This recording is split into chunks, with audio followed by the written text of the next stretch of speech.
continue. Now, Hosni Mubarak in power for 30 years, a dictator for 29, but really in power technically for 31.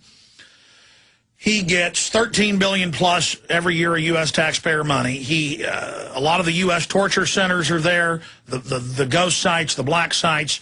He's been the angel of Israel, the angel of the United States. He's done everything they want, brutally murdering people, torturing, pure death, just absolutely barbarous to the huge population of Egypt. Then you've got the Arab Brotherhood, going back to British intelligence, and then after they lost control of the Middle East during World War II under Hitler, and then under CIA control after that. This is not even my opinion. I mean, you know, we reserve judgment until Friday night on this, but we did have guests on who said this could be the case, where they're flushing another one of their minions down the toilet. Hosni Mubarak, to put out and to put into power Mohammed el-Baradei, who they admit is a United Nations George Soros minion, who's the former head of the IAEA at the UN, the Nuclear Weapons Regulatory Group.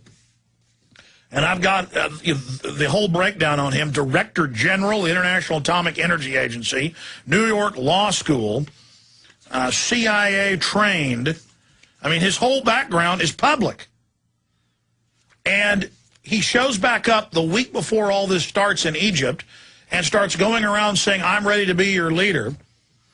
And it turns out the Egyptian military is bought and paid for by the U.S. and Israel. This is on record.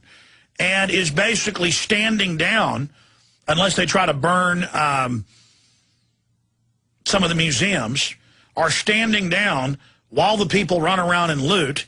And here's the London Telegraph. Egypt protest. America's secret backing for rebel leaders behind uprising. Continues. Egyptian opposition leader calls on Mubarak to leave today. And who is that? This is the new puppet, the UN puppet. Because there's one thing Mubarak hadn't done. He refuses to force sterilize people. And they've had UN population summits. He's been criticized. He refuses to sterilize and bring an abortion. Now, you better believe that el-Baradei will. So Mubarak loves to torture, kill, slaughter, total dictator. Our government's got its torture sites there, loves him, but he isn't good enough. He isn't good enough. He doesn't hate his people enough.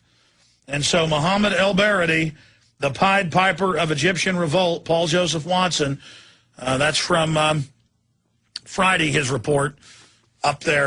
And, of course, on Friday he also reported on the George Soros connection. But now Axelrod's bragging that el-Baradei is their man. We've got another report by the LRC blog, Egypt's Rose Revolution, similar to what happened in Georgia.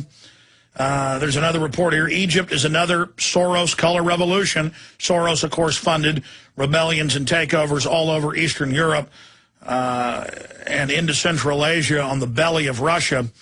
And it's just hard to believe until you look at the evidence and that it's just admitted that our government is so illegitimate.